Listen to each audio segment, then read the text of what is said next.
¿ok? Este, muy bien.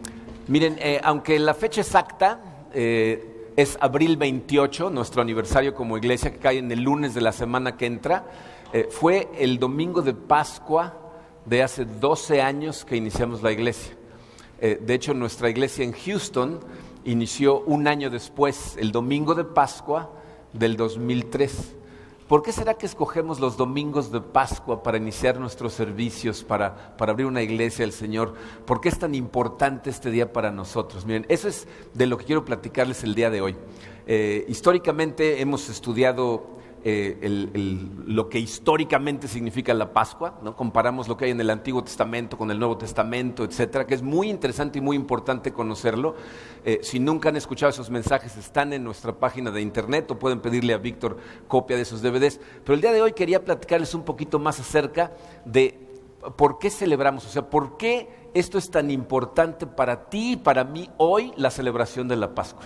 ¿Okay? Entonces vamos a darle gracias a Dios y vamos a analizar nuestra celebración. Padre, te amamos, Señor, con todo el corazón. Te damos gracias, Señor, porque aquí estamos gracias a ti. Te damos gracias, Señor, por habernos llamado a seguirte, porque tú eres el que hace ese llamado a nuestros corazones. Gracias, Señor, por habernos llamado y te pedimos que nos sigas dando luz para que sigamos caminando tras de ti. Queremos entenderte y conocerte cada vez mejor, Padre. Así es de que te pido que este día tu Santo Espíritu nos ayude a discernir de manera todavía más clara este pasaje que vamos a estudiar el día de hoy. Así es de que toca nuestros corazones, Señor. Dirígenos a través de este estudio, que sea tu Espíritu el que se comunique a través de mí. Te lo pido, Señor, en el nombre hermoso y maravilloso de tu Hijo Jesucristo. Amén. Muy bien. Miren, si hubiera que resumir lo que celebramos nosotros en un solo pasaje de la Biblia, tendríamos que irnos al pasaje más famoso de toda la Biblia, que es Juan 3:16. Si ustedes llevan cierto tiempo viniendo a la iglesia, caminando de la mano del Señor, es muy probable que sea un pasaje que conocen de memoria. De hecho, cuando ya uno lleva cierto tiempo en la iglesia, empieza uno a creer que todo el mundo sabe ese pasaje de memoria. La verdad es que la gente que no conoce la Biblia, que no camina de la mano del Señor, no conoce ese pasaje muy bien, por lo menos no en México, ¿no? O sea, no tenemos referencia. Pasa un fenómeno medio raro en Estados Unidos, no sé si han visto en juegos de fútbol americano, o en juegos de básquetbol, ¿no? Cuando va a haber un tiro libre o van a meter un punto extra, hay gente siempre atrás de los goles, ¿no? Que saca un cartón que dice Juan 3:16, ¿lo han visto? O sea, es la evangelización por televisión, ¿no? En los juegos deportivos sacan su letrero de Juan 3:16. Entonces la gente, aunque no conoce la Biblia, aunque no conoce el pasaje, tiene una referencia de que por alguna razón ese versículo es muy importante. Y la verdad es que miren, es un versículo que hemos leído 1000 veces. Si vienen a esta iglesia comúnmente lo hemos utilizado un montón de veces cuando estoy predicando, pero el día de hoy lo que quiero es que lo analicemos despacito para que vean la profundidad de lo que nos está diciendo ese pasaje. ¿Okay? Me imagino que algunos de ustedes se lo saben de memoria y no lo tienen ni que leer, pero para los que lo tienen que leer, aquí está en su programa, Juan 3:16, la nueva versión internacional, dice: porque tanto amó Dios al mundo que dio a su Hijo unigénito, para que todo el que cree en Él no se pierda, sino que tenga vida eterna. Miren, estaba tratando de analizar el por qué para tanta gente estas palabras que dijo, por cierto, Jesucristo, es el que está hablando, diciendo estas palabras, no tienen el impacto que deberían de tener en la gente.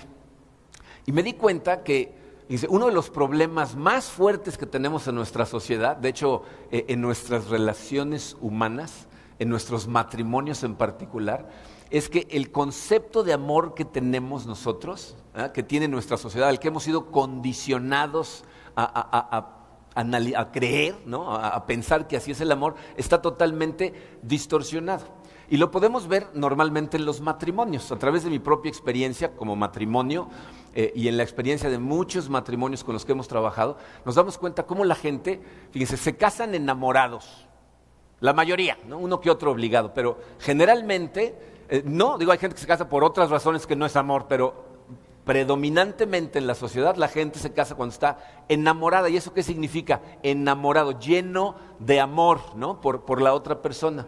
Y entonces no entendemos por qué razón al rato empezamos a tener un montón de problemas. No, en algunas parejas son cosas que empiezan a suceder despacito y se van complicando y complicando y complicando y después de cierto tiempo hay problemas, ¿no? Eso es el caso que tuvimos Karina y yo, ¿no? Pasamos los primeros 10 años de matrimonio más o menos en lo que parecía que íbamos bien y de repente ¡paz! Una crisis tremenda, ¿no? En donde teníamos un tiradero espantoso en nuestro matrimonio, estuvimos a punto de destrozarlo, pero hay gente que desde la luna de miel ya están agarrando sombrerazos, ¿no? O sea, regresan de la luna de miel y ya están diciendo, ¿en qué me metí? ¿No? O sea, ¿qué estaba yo pensando en esto? Bueno, esto se complica todavía más porque invariablemente la gente cuando empieza a tener problemas con su pareja piensa que la culpa es del otro. No dice, a mí mis familiares y mis amigos me dicen que soy un ser maravilloso, o sea que tienes que ser tú, ¿no? O sea, la culpa la tienes que tener tú porque yo no había tenido estos problemas con nadie más, ¿no? Y todo el mundo me quiere mucho y en mi trabajo me admiran y me adoran, o sea que todos contra ti, tú estás mal, ¿no? Entonces pensamos que la otra persona es la que es culpable. Y el problema, fíjense, es que fuimos condicionados a pensar en el amor como una simple emoción. O sea, como algo que nosotros tenemos que sentir hacia la otra persona. Y cuando tú crees que el amor se reduce a emociones, eso, fíjate, hace prácticamente imposible que tengas una buena relación, que tengas una sana relación y aparte es casi imposible que te sientas seguro en esa relación porque es una versión vacía y superficial del amor, ¿no? Y miren, las cosas se complican cada vez más porque cuando nosotros pensamos que el amor es puramente emocional, eso crea en nosotros un amor del cual entramos y salimos sin ningún control. ¿No? O sea, la gente piensa que se enamora de alguien o deja de amar a alguien y que está fuera de su control. Y les voy a decir por qué pasa eso. Porque como es emocional, depende de cómo me hace sentir la otra persona y de cómo hago yo sentir a la otra persona. Y entonces eso hace que las relaciones sean complicadísimas porque fíjense, piensen nada más en el proceso mismo de conseguir pareja. O sea, yo me doy cuenta cómo ahorita, en nuestros días en la sociedad, la gente busca pareja como si estuviera vendiendo coches usados. Y no es un ataque a los vendedores de coches usados, es la simple técnica de la venta de coches usados. ¿Qué hace un vendedor de coches usados? Trata de resaltar las fortalezas del vehículo, ¿no? Y trata de esconder las debilidades. Y entonces cuando viene la gente a ver el coche, le dice, mira qué bonito está el coche, mira, está todo bien, no ha tenido ni un golpe, prende, ¿no? Pero no le decimos que pasa aceite, que la ventana de atrás no baja, ¿no? Que cuando está frío no prende, no le decimos nada de eso. Y entonces la persona compra el coche y cuando habla para quejarse, ¿qué le decimos? Pues ya lo compraste, es tuyo como está, ¿no? Y la gente así busca pareja. O sea, trata de resaltar todas sus fortalezas. Esta última vez que fui a predicar a Houston, la iglesia en Houston es tan grande que en el área en donde está, es difícil llegar a cualquier negocio por ahí y que la gente no te reconozca si predicas allá. Entonces a mí me pasa que a donde voy me reconoce la gente. Estaba yo en una tienda que se llama Target y estaba hablando con Karina por teléfono, describiéndole un marco para fotos que quería y desde el otro pasillo oí una voz que decía, esa voz la reconozco en donde sea, ¿no? Entonces se vino para acá y era una mujer que va a la iglesia de Houston y me dijo, esto no puede ser coincidencia, así es de que ahí te va, y consejería en el pasillo 9, ¿no? O sea, empezó a contarme toda su historia y les voy a decir cuál es la historia. Es una mujer de mi edad, 53 años de edad, que se volvió a casar hace un año. Me dijo, Marco, lo conocí en la iglesia. Pasamos un año saliendo juntos. La persona más encantadora, un hombre íntegro, trabajador, dedicado. Dije, me encontré una pepita de oro. Nos casamos y a los 3 meses el hombre es adicto a las drogas, al alcohol y a la pornografía. Y cuando lo confrontó y le dijo, oye, ¿qué te pasa? ¿No? ¿Dónde estaba todo esto cuando nos conocimos? Dijo, me estaba poniendo mi mejor cara. O sea, te estaba vendiendo un coche usado que no prende. Y ahora te tienes que aguantar, ¿no? Porque pues ya lo compraste. Entonces fíjense lo que eso causa. Causa relaciones en donde tú no puedes ser realmente tú, ¿no? Porque el tú que sabes que eres, lo tratas de esconder atrás de una fachada. No pones una máscara bonita, ¿no? Para que compren el producto y cuando lo compran, ¡tará!, ¿no? Pero en realidad lo que tratas de hacer es el más tiempo posible, tratas de pretender ser alguien que no eres, en lugar de reconocer quién eres, ¿no? Para que Dios haga algo en tu vida, lo que es tratar de pretender que no eres de esa manera, pero es irremediable que cuando te casas con alguien y vives todo el tiempo con esa persona, se van a dar cuenta que no abre la ventana de atrás, ¿no? O sea, va a llegar el momento en que van a ver las debilidades, van a ver tus vulnerabilidades, pero te voy a decir que es lo peor de todo. Tú vas a tener que defenderte, ¿no? O sea, sientes que la gente te ataca cuando señala tus debilidades, ¿y cuál es la mejor defensa? El ataque. Y entonces, para tratar de defender tu terrenito, lo que haces es señalar las debilidades del otro. Ah, sí, yo tengo esto, pero ¿y tú? Porque yo te veo que tú... ¿no? Entonces, fíjense el ciclo que se crea en donde la manera de mantener tu integridad en tu relación es atacando la debilidad del otro. O sea, esto lo que crea es un desastre, ¿no? Y si no me creen que así es, porque la gente por eso entra y sale del matrimonio como si nada, porque entran y salen del amor como si nada. O sea, cuando ya no me hace sentir bien, entonces ya no hay amor, ¿no? Y por eso la gente en consejería dice cosas como, es que ya no lo amo, o ya no la amo, ya no siento nada por ella, ya no podemos estar juntos. Porque no entienden el compromiso de amor bíblico enseñado en la Biblia. Y fíjense, otra de las cosas tristes de la manera en que vemos el amor en nuestra sociedad es que lo vemos como un sentimiento y nos burlamos del amor por decisión que enseña la Biblia. Lo criticamos, le echamos tierra. Los psicólogos populares dicen que es una tontería tener que darte una relación en donde no hay amor, y no entendemos el compromiso. Fíjense, en hebreo es ahavá, significa yo voy a estar siempre a tu lado. No me voy a ir a ningún lado. Aquí voy a estar para siempre. Y no hablo de la versión romántica de ahavá, ¿no? La versión romántica de todo es color de rosa junto a ti. No me voy a ir a ningún lado. Esa es la versión romántica. La versión real es he visto el lado oscuro de la luna. Conozco tu parte amable y la parte que a veces me dan ganas de golpearte y no me voy a ir a ningún lado. Eso es ahavá, de acuerdo a los hebreos, ¿okay? Cuando nosotros hablamos de ahavá y hablamos de un amor, ¿verdad? Que no lo dejamos por nada, que pase lo que pase, lo vamos a enfrentar juntos, que vamos a trabajar en nuestras debilidades. La psicología popular dice, la vida es muy corta para estar aguantando estas tonterías, ¿verdad? Entonces mejor búscate otro. Y entonces el amor se prende y se apaga como con un switch, ¿no? ¿Saben de dónde proviene esa idea? ¿De dónde heredamos este concepto? Eso es una cosa curiosa en el mundo en el que vivimos, que heredamos culturalmente cosas de otras culturas y ni siquiera las cuestionamos. Los griegos le heredaron eso a los romanos y los romanos nos lo heredaron a nosotros y nosotros lo aceptamos como si nada. ¿Saben quién era Cupido? Cupido era el hijo de Venus, era un dios para los romanos, era un ángel que andaba en pañales todo el tiempo, ¿no? Con su arco. Y entonces, fíjense, la palabra Cupido significa en griego deseo. Y entonces de repente andaba echándole flechazos a la gente que de repente sentían un deseo por otra persona. Entonces, de acuerdo a esta idea del amor emocional, ¿no? Yo puedo tener situaciones complicadas con Karina, mi esposa, y de repente ir a la tienda, estar en Superama, y entonces pasa Cupido y me echa un flechazo, y entonces ya se acaba el amor por Karina y ahora siento amor por la señora de la fila 8, ¿no? O sea, porque ahí está parada al lado de mí, ¿no? Me pone atención y entonces empiezo a sentir cosas en mi corazón y entonces digo cosas como, pues es que, ¿qué quieres que te diga? Me enamoré, ¿no? Caí en el amor con esta otra persona como si nos tropezáramos y cayéramos en un agujero, ¿no? Aquí caí, ¿qué quieres que haga, no?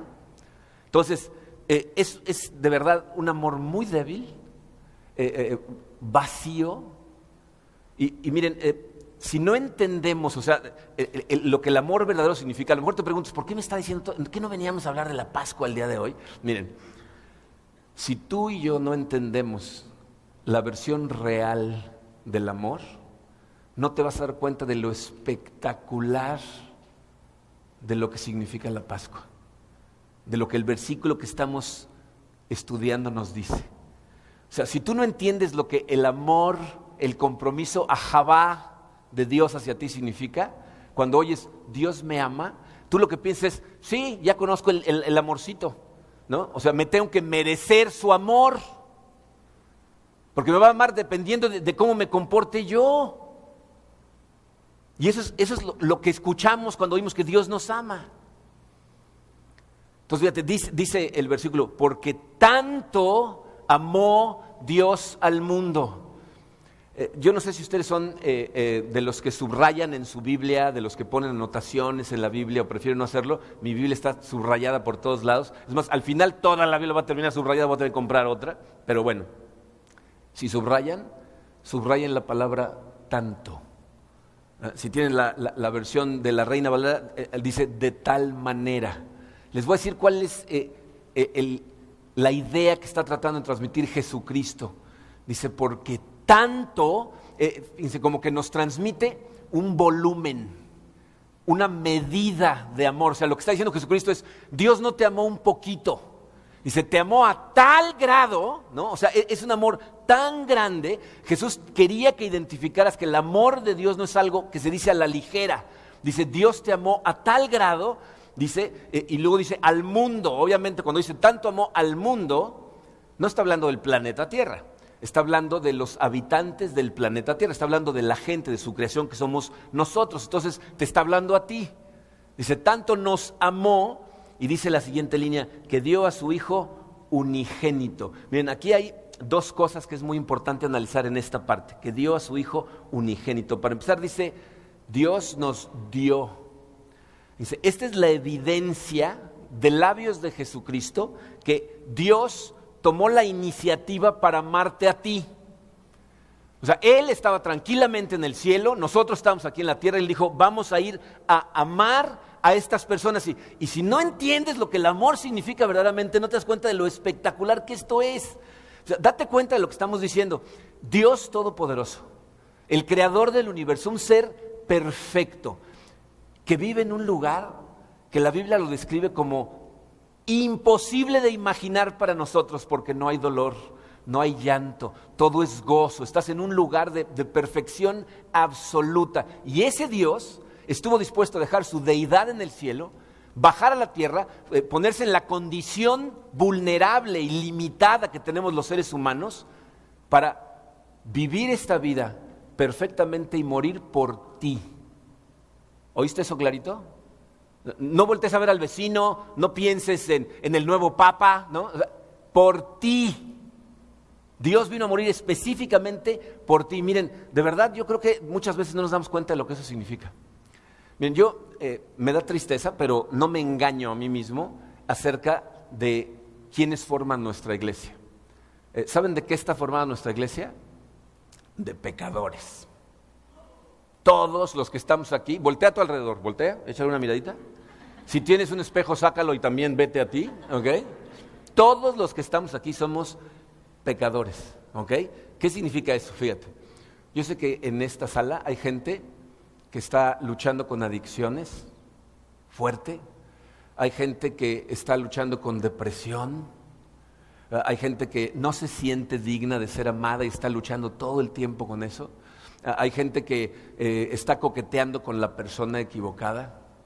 Hay gente que está luchando contra la lujuria todo el tiempo, es su batalla interna constante. O sea, tenemos gente aquí luchando contra todo tipo de cosas. Estamos todos en la batalla. Unos ahí la llevan medio victoriosamente, otros pierden continuamente, ¿no? Pero ahí van, ¿no? Todos los que estamos aquí somos pecadores, que nos tropezamos, que desobedecemos a Dios, que constantemente le robamos la gloria y nos la damos a nosotros mismos. Y Dios te ve y dice, ajabá, ya vi tu lado oscuro, sé lo que hay en tu corazón y así como estás hoy, te amo. Y decidí venir a perseguirte a ti. Envié a mi hijo específicamente para perseguirte a ti, sin importar lo que hay en tu pasado, lo conozco, te conozco y así te amo. Entonces dice, dio, y luego dice a su hijo unigénito. Y miren, esa palabra en griego significa de la misma sustancia. O sea, aquí no está hablando de que Dios conoció a una diosa y tuvo un hijo y al mejor de sus hijos dijo tú, no. Él, de la misma sustancia, Emmanuel, Dios con nosotros, el Rey del universo, bajó aquí a vivir y a morir específicamente por ti. Al tomar esta iniciativa, Dios envía a Cristo para hacer nuestra justificación. O sea, Dios lo que está haciendo, ¿verdad? Cuando está viendo el tiradero, cuando ve lo oscuro de nuestro corazón, dice, esta gente necesita ser salvada, necesita ser liberada de estas cosas, manda a Cristo para hacer tu justificación. ¿Qué significa eso? Significa que no importa qué hicieras, tú no ibas a poder ser liberado nunca. O sea, no puedes ser lo suficientemente bueno para entrar a un lugar que es totalmente perfecto. Si ustedes ven la sombra de la Pascua del Antiguo Testamento, era decirle a la gente de Israel, ya sé que tú no te vas a poder librar de esto tú solo, te voy a librar yo. Y en el Nuevo Testamento, en donde cumplen la promesa, manda a Jesucristo para hacer tu justificación. Pero por eso es tan importante nuestra honestidad, que es algo que en nuestra sociedad también escasea por todos lados. Es súper importante que tú verdaderamente tengas la capacidad de verte como realmente eres. O sea, que no tengas el amor de la tierra en donde pienses que tienes que estar pretendiendo ante Dios que eres de una manera o que eres de otra para que te ame, sino que seas honesto y que le digas, Señor, tengo este tiradero en mis manos, soy esta persona. Este es el tipo de persona que yo soy. Porque si no, no vas a entender el amor de Dios. O sea, hasta que tú no entiendas qué hay en tu corazón, hasta que no seas capaz de verlo y decir, si es cierto, ese soy yo, no vas a ser consciente de que solo no puedes. Porque no sé cuántas veces lo has intentado, que dices, ya ahora sí voy a ser bueno, y vuelves a caer. Pero hasta que no seas consciente de que es una imposibilidad, no te vas a dar cuenta de lo espectacular que es esto, que aún conociéndote, Dios en lugar de decir, ¿qué hice? Mira los que construí, diga, voy a ir corriendo para limpiarlos. Si siguiéramos leyendo en Juan 3, el versículo 17 dice, porque Jesucristo no vino para condenar al mundo, sino para salvarlo. Y eso es algo que es espectacular. Ahora, ¿cómo nos dio salvación? Dice que mandó a su Hijo a morir en la cruz para darnos esa perfección. Entonces, fíjense, la cruz de Cristo es lo que causó perfección en nosotros. O sea, ese viernes que mucha gente se pregunta, fuera del cristianismo, la gente se pregunta, ¿por qué celebran su muerte? O sea, ¿por qué la gente, los cristianos dicen, celebramos su muerte? ¿No? ¿Por qué celebramos la muerte de Cristo? Es el momento en donde Dios públicamente declaró que todos los que estamos aquí estamos rotos. O sea, cuando Jesucristo estuvo dispuesto a subirse en la cruz, lo que estaba diciendo es, todos los que están en la tierra necesitan un Salvador. Todos están rotos. En ese momento, ¿te das cuenta de la libertad que te está dando? O sea, te está diciendo, ya lo sabe todo el mundo. Si no necesitáramos todos un Salvador, Cristo no hubiera venido. Pero ahora vino porque tú y yo somos pecadores, porque tú y yo estamos rotos. Entonces, hazlo personal. Cuando Cristo murió en la cruz, dijo, Marco Monroy es un pecador. Tiene una naturaleza pecadora y por eso su corazón produce pecado. Tiene la orientación, la inclinación a estar cometiendo pecados consistentemente. ¿Saben qué logra eso? Cuando yo lo acepto, ya no tengo que pretender enfrente de ti. Yo no me tengo que subir aquí a predicar y hacerte pensar que soy el perfecto y que sigan mi ejemplo. Y por eso te puedo decir que mi matrimonio era un tiradero, estuvimos a punto de destruirlo, porque los dos, un matrimonio es la unión de dos pecadores que hacen un tiradero en su casa, hasta que Dios toma control de las cosas. Y entonces medio la llevamos en paz. Pero si tú no puedes aceptar eso, vas a tratar todo el tiempo de estar pretendiendo que estás bien. Pero te das cuenta que eres libre para que la gente te vea como eres, porque eres un producto de Dios, ahora te está transformando Él, se lo estás dejando a Él. Pero mientras sigas tratando de pretender, eso va a ser imposible. Entonces Dios dice, ahora deja de pretender. Por eso celebramos la cruz de Cristo. Porque al morir en la cruz está diciendo, ya, cada quien es libre de ser como es y de entregarse a Dios como está para ser transformado. Porque todos somos unos pecadores. Pero luego se continúa diciendo, para que todo el que cree en Él. Esa frase significa que no toda la gente se va a beneficiar de esa bendición, de esa sustitución en la cruz. Dice, solamente los que creen en Él. ¿En quién? En Jesús. Y entonces se vuelve muy importante el entender lo que significa creer en Él. Porque se dan cuenta cuánta gente cree en Cristo como creemos en Benito Juárez, un personaje histórico, ¿no? Que existió y vivió y caminó por la tierra. O sea, mucha gente simplemente cree en la existencia de Jesucristo, pero cuando la Biblia, especialmente en este pasaje, nos dice, para el que cree en Él, está hablando de la gente que cree que Él es quien dijo ser y que hizo lo que dijo que iba a hacer. En otras palabras, que es Dios hecho hombre, que murió y resucitó al tercer día para probar que es quien es. O sea, hay personas que piensan que creer o no en la resurrección es irrelevante.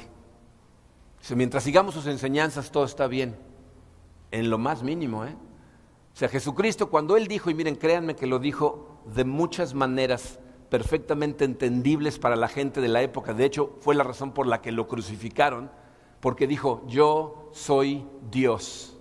Y cuando una persona dice, yo soy Dios, te mete en un problema, porque una de tres, o está mintiendo, lo cual significa que tiene una agenda escondida, no es una persona maliciosa que te dice, yo soy Dios, sígueme para su conveniencia. Número 2, está loca, porque piensa que es Dios. O número 3, es Dios. Jesucristo dijo, yo soy Dios. Y Juan 3:16 dice, el que cree eso, el que cree que Jesucristo es Dios, vino como el Mesías para darnos libertad, dice, para esas personas aplica la promesa. Eso significa, fíjate, cuando tú crees en Jesucristo, crees que Él tuvo que ser crucificado. O sea, hay gente que sueña que si hubiera máquinas del tiempo, a lo mejor podríamos regresar y detener a los romanos, ¿no? Si tú crees en Cristo, entonces entiendes que Jesucristo necesitaba ser crucificado para el perdón de tus pecados y de los míos y para darnos vida eterna. Y si tú crees verdaderamente eso, entonces te voy a decir dos cosas que tienen que pasar. Entiendes lo mucho que te ama Dios, porque estuvo dispuesto a mandar a su propio Hijo a morir en la cruz por ti y por mí. Pero también entiendes lo en serio que se toma Dios el pecado. Porque eso es una cosa que la gente tiende a pasar por alto. Dios toma tan en serio el pecado en la vida de la gente que tuvo que pagar con la muerte de su Hijo para que nosotros pudiéramos ser limpios de pecado. Entonces, una persona que realmente cree en Cristo se toma en serio dos cosas. Una, conocer cada vez más, acercarse cada vez más a Dios, tratar de entenderlo perfectamente porque este es el Dios que lo amó. Y número 2, le declara una guerra abierta a su pecado. Y si nosotros no hacemos esas cosas, realmente no estamos creyendo en Jesucristo. Creemos históricamente, ¿verdad? Tenemos una idea de Él, pero si tú crees en Jesucristo, crees que esa muerte fue necesaria, significa que Dios te ama de una manera increíble, pero que se toma el pecado tan en serio que requirió pagarse con la muerte. Y entonces no simplemente vives la vida, sino quieres vivirla para Él. ¿Y qué dice que pasa si crees en Él? Dice, para el que cree en Él no se pierda, sino que tenga vida eterna, ¿no? Y aquí es importantísimo, ¿verdad?, que tengamos el concepto de la vida eterna lo más claro posible, porque entiendan esto, vida eterna no se refiere únicamente a una longitud de vida, sino a una calidad de vida. Cuando hablamos de la vida eterna, nos está hablando de una vida que en la eternidad en presencia de Él va a ser perfecta, pero no nada más se refiere a la eternidad, significa que mientras estamos aquí, vamos a tener el fruto del Espíritu, va a empezar a causar que nuestra vida aquí sea plena. ¿Ah? En el Evangelio de Juan, Jesucristo dijo, yo he venido para que tengan vida y la tengan en abundancia, en plena abundancia. O sea, nosotros debemos de vivir aquí una vida totalmente plena y allá una vida perfecta si creemos en Él. Pero dice, para que no se pierda, sino que tenga vida eterna. O sea, perderse es lo contrario de vida eterna y por lo tanto perderse significa no tener una vida plena en los dos lugares, aquí y allá. Eso significa que si yo realmente no creo en Cristo, o sea, y creer como lo acabamos de describir, o sea, una fe en Cristo que me lleva a tratar de vivir la vida entregada a Él para que me transforme y entonces desaparezca este pecado que todo el tiempo nos asedia. Si yo no creo en eso, la Biblia nos dice que para empezar, mientras estés aquí, no vas a tener plenitud. O sea, no importa qué logres, cuánto ganes, cuánto placer disfrutes, no importa hasta dónde llegues en la compañía o cuántas empresas abras, nada de eso importa, tu vida no va a tener plenitud. Y cuando estés en el más allá, vas a estar separado de la presencia del Señor. Y aquí estamos nosotros, celebrando específicamente este pasaje, porque tanto amó Dios al mundo que dio a su Hijo unigénito para que todo el que cree no se pierda, sino que tenga vida eterna. Y la pregunta para las personas que están viendo esto desde fuera es, ¿y podemos tener confianza en esto? O sea, ¿podemos tener una seguridad de que esto que está diciendo aquí Jesucristo es real y aferrarnos a ella para que nuestra vida la pasemos tomados de esta promesa y con la esperanza del futuro que Él nos ofrece? Les voy a decir cuál es la realidad. Todos los que estamos aquí hemos hecho y roto montones de promesas. ¿Están de acuerdo? Todos los que estamos aquí hemos dicho que vamos a hacer algo y no lo hicimos, ¿no? ¿Por qué? ¿Por qué rompemos promesas? Por dos razones. Una, porque somos una bola de tarados, que no pensamos en lo que ofrecemos antes de ofrecerlo, ¿no? Y luego las circunstancias cambian y a la hora de cumplir ya no nos viene bien y entonces mejor no lo cumplimos, ¿no? Y dos, porque no somos todopoderosos, porque no podemos ver el futuro, porque no tenemos control sobre todas las circunstancias y hay veces que de buena voluntad ofrecemos cosas que tenemos toda la disposición de hacer y pasa algo y no lo podemos cumplir. ¿Están de acuerdo? Bueno, Dios queda fuera de las dos cosas, porque es un ser perfecto, lleno de amor, ¿verdad? Que es todopoderoso y conoce perfectamente el pasado, el presente y el futuro, y tiene todo bajo su control. Entonces, cuando Dios hace una promesa, la cumple.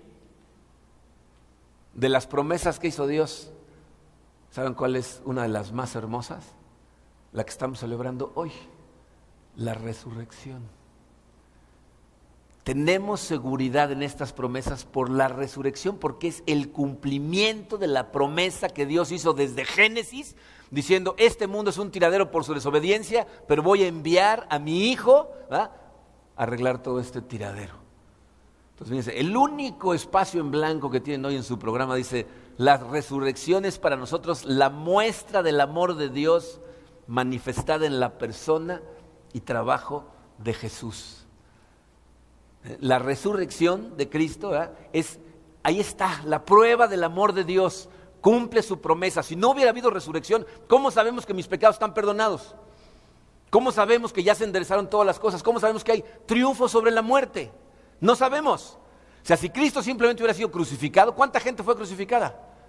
Miles y miles y miles de personas, pero solamente una vivió una vida perfecta y fue levantada por Dios de entre los muertos para comprobarle a todos seguidores que ahí estamos. Miren, la resurrección es la razón por la que el resto del mundo nos ve como gente rara, nos ve como gente que está medio loca, porque yo no sé si se han dado cuenta, pero si ustedes estudian la historia de la iglesia, fuera de Génesis 1 y 2 y luego los últimos 2 capítulos de Apocalipsis, todo el resto de la Biblia y toda la historia de la iglesia, fuimos esclavizados, fuimos perseguidos, asesinados, algunos fueron alimentados a los leones, crucificados, hervidos en aceite, cortados a la mitad con una sierra, ¿no? Todo el tiempo hay persecución y sin embargo, la marca de la gente que cree en Cristo es regocijarse en toda circunstancia.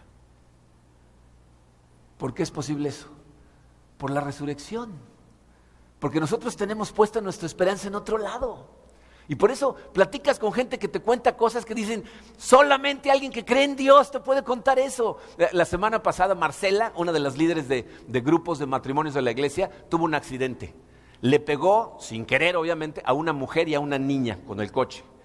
Para empezar, una bola de vándalos que estaban ahí cerca, cuando vieron el accidente, como si lo hubiera hecho a propósito, fueron encima de ella y empezaron a golpear el coche, rompieron el parabrisas, le hicieron un pedazo del coche. Tuvo que estar ahí protegida hasta que llegó la policía y llegó el perito casi le salvó la vida, la sacó, y por más que tratamos de ayudarla, le ayudamos con lo del hospital, pero pasó la noche en la cárcel. ¿verdad? La detuvieron, pasó la noche en la cárcel, en lo que se veía si la señora estaba lastimada o no, y tú te imaginas que al otro día la vas a ver y le vas a preguntar ¿cómo estás? Te vas a decir, pasé la noche en la cárcel, ¿no? ¿Cómo estás? Me dijo, ¡gloria a Dios! Me metieron a la cárcel con una bola de pecadores, le prediqué a todos. Un muchacho ahí estaba llore y llore, le hablé de la palabra de Dios, estuvimos orando. Es más, vamos a empezar un ministerio porque está súper inhigiénico. Ahí no sabes, no hay papel del baño, no hay comida. Gloria al Señor que pasé la noche en el bote ayer. ¿Quién te cuenta una cosa así? Ahora que estuve junto a la cama de Sheryl Lynn cuando estaba falleciendo hace una semana, y estaba yo orando por ella, me esperaron hasta que llegué a orar para desconectarla.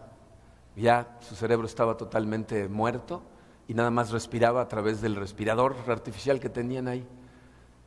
Y entonces empecé a orar y abría yo los ojos y veía a su hermano, a la mejor amiga de Sheryl Lynn de toda la vida que está en una silla de ruedas, sonriendo las dos, ¿no?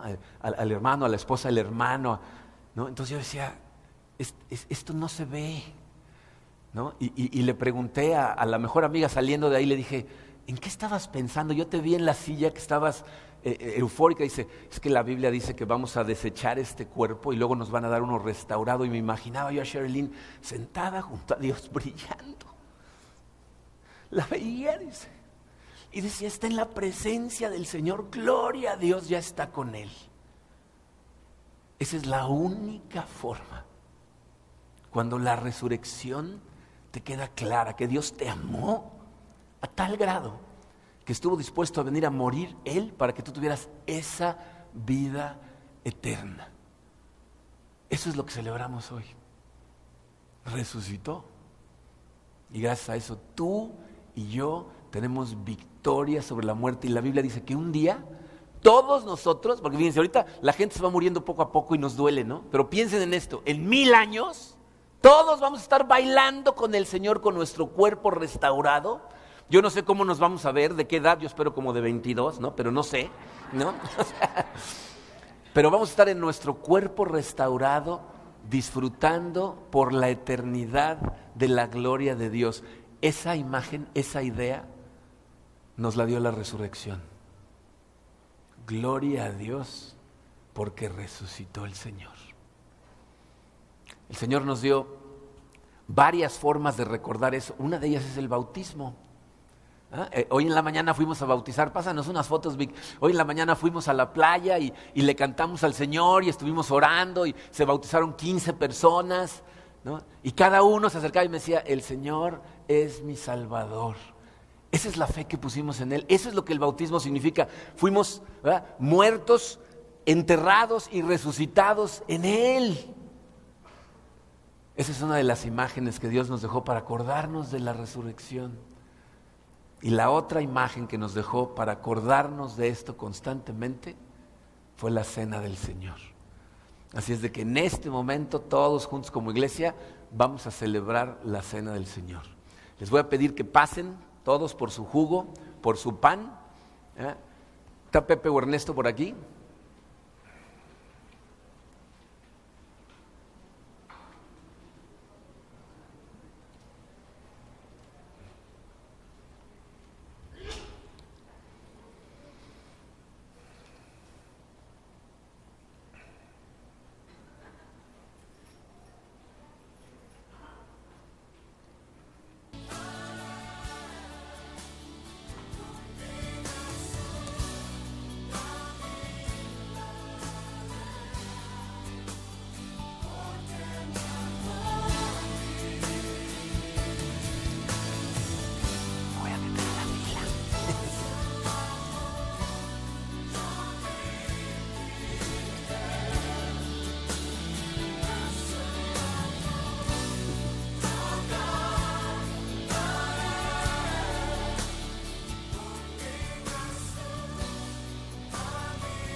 noche que nuestro Señor fue traicionado, en la última cena dijo palabras a sus discípulos, a sus apóstoles que seguramente los sorprendieron. La cena del Señor es algo que se practicaba cada Pascua, pero nunca nadie dijo las palabras que Él les dijo a la hora que les pasó el pan.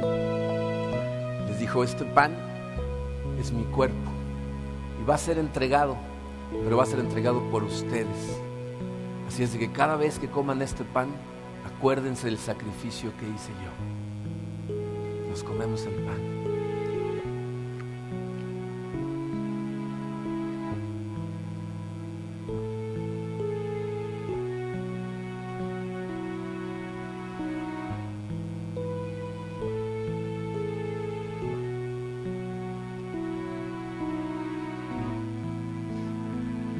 Luego tomó la copa y les dijo: este vino es mi sangre, que va a ser derramada por todos ustedes para el perdón de sus pecados.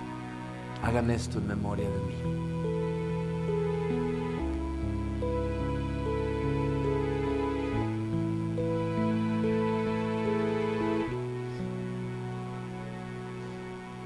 Bendito Padre, te damos gracias, Señor. Te damos gracias por el amor que mostraste, la iniciativa de amor que tuviste cuando enviaste a tu Hijo Jesucristo. Te damos gracias, Señor, porque conocemos nuestro corazón. Sabemos lo que hay en él y sabemos que no hay uno solo de nosotros que te merezca, Padre, que merezca estar cerca de ti. Pero tú, en tu infinito amor, decidiste abrir un camino para que cada uno de nosotros tuviéramos la oportunidad de acercarnos a ti. Tu palabra nos dice, Señor, que es un camino angosto, pero gracias a ti, gracias a tu Espíritu, a tu luz, nos has ayudado a encontrarlo, Señor, y te damos gracias con todo el corazón. Gracias por tu muerte en la cruz, gracias por el milagro de la resurrección y gracias por poner a disposición de nosotros, tus seguidores, el poder que utilizaste en la resurrección, Señor. Sabemos, Padre, que necesitamos ser transformados, pero confiamos en ti y en tus promesas y sabemos que tú vas a hacer en nosotros lo que tu palabra nos dice. Te entregamos el 100% de nuestro corazón, Señor. Úsanos como tú así lo desees. Gracias, Padre, en el nombre hermoso de tu Hijo Jesucristo.